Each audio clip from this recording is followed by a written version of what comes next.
Hi there, how is everyone? I'm really excited to be here today and to be talking to you all. All right, everyone, good to see you all over here, all my platforms. All right, so exciting. So, today is a really powerful day. I just started a series, actually, yesterday, on overcoming trauma if you have been in a cult.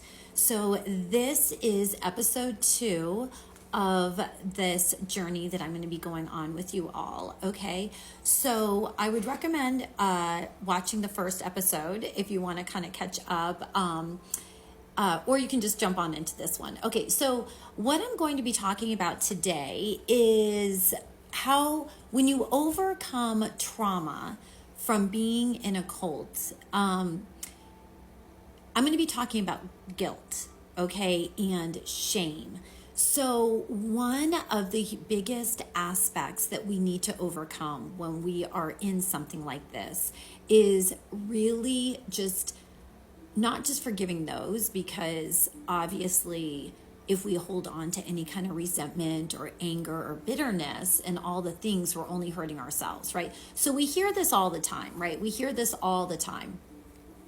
Let me tell you why. And so I didn't want to forgive the leaders who had abused me, body, soul, mind, and spirit. I was in this for about 2 years. Yes, and it took me about 15 years to, I would say, actually overcome. As far as the healing process, I definitely feel like I'm healed from it now.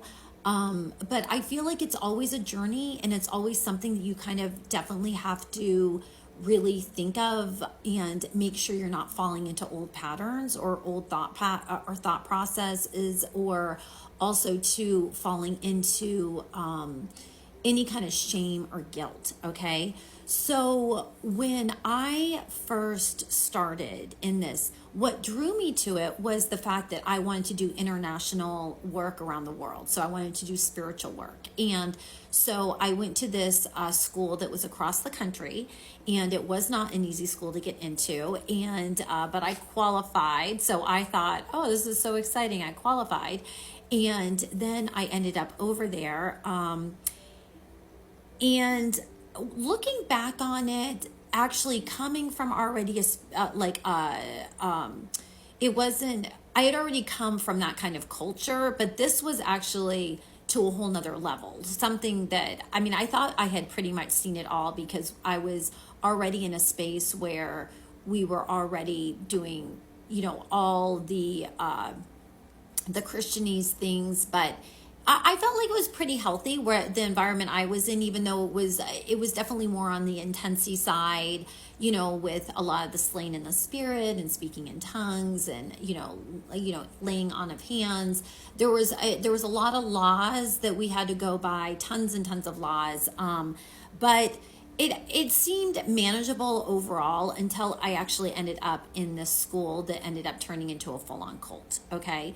Now, the number one reason why people feel so much shame when they go through something like this is because what happens is you end up letting go of your power.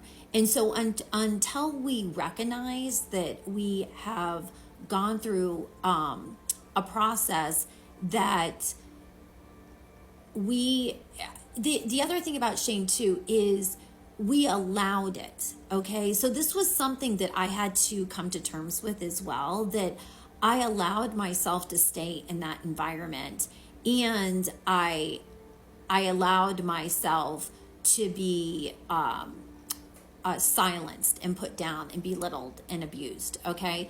And it's interesting because though I recognized it, by the time I escaped, obviously I was realizing this is not how God works. This is not life. Like, clearly these people are sick in the head, like sick mentally, and they're completely taking advantage of me and the other students in this class.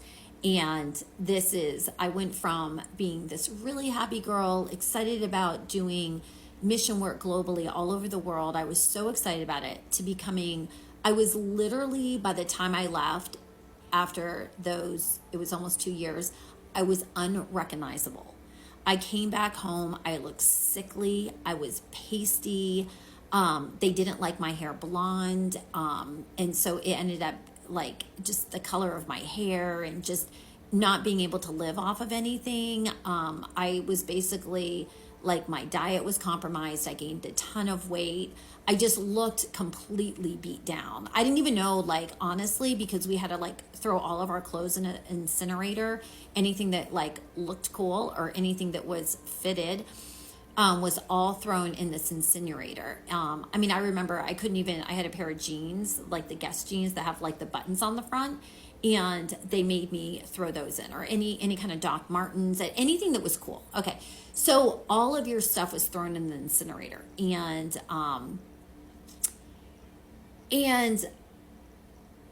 I just remember like throwing all my clothes in there and being like, you know, and I like, obviously, like, I'm a brand ambassador for a company, so I mean, fashion has always been my thing. Growing up, I always wanted to be a fashion designer, actually, or go into the ministry, you know, or do something holistically. And then I became a chef and I owned all these restaurants.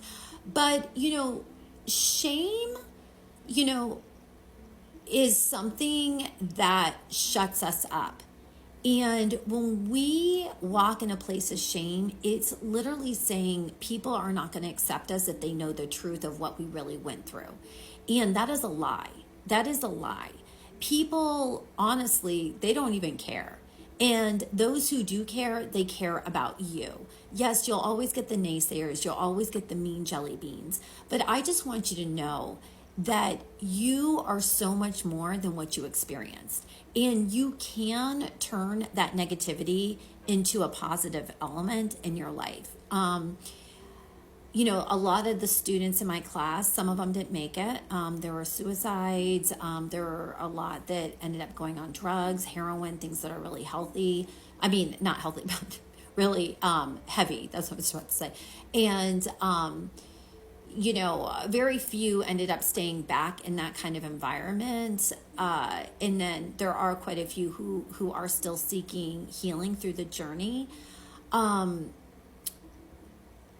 The number one reason why people end up in mental institutions is because of the simple fact that shame makes you feel like you're nothing. You have no voice. You don't matter. Your presence isn't even acknowledged.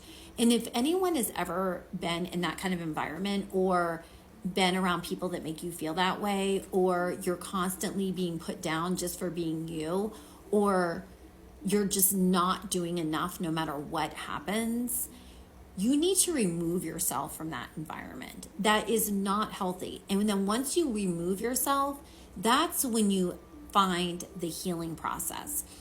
So I always say, once you remove yourself from that, even if it's a relationship that's extremely toxic, you remove yourself from that, and then you actually have to start the healing journey. So there's definitely a method to the madness. So a lot of you all know, I don't even know if I introduced myself when I jumped on here. My name is Galen. I go by Chef Galen. I'm a certified holistic nutritionist, dietary health coach, and I've published a couple books, but one of them that I'm going to talk about that has a lot to do with shame and how to overcome it is in this book that I wrote, Divinely Inspired Action, Reprogramming the Subconscious Mind for a Great Purpose. And this is more like a workbook, so it gives you tangible skills on how to overcome.